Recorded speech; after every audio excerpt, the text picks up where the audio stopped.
Колко пари трябва да има един човек?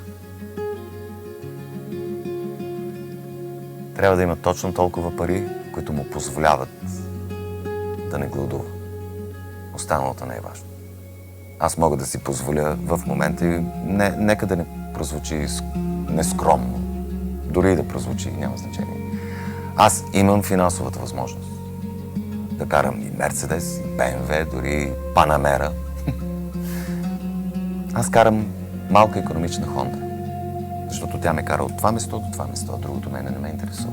Аз имам възможност да се обличам в марки. Не се обличам в марки, защото за мен има нещо много по-важно. Финансовите ми възможности са изцяло насочени към моите деца и тяхното бъдеще. А моят живот е такъв, какъвто си го искам аз и за мен ми е достатъчно да се чувствам комфортно.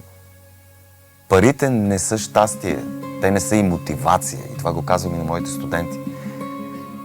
Пари не е мотивация. То е награда за добре свършена работа.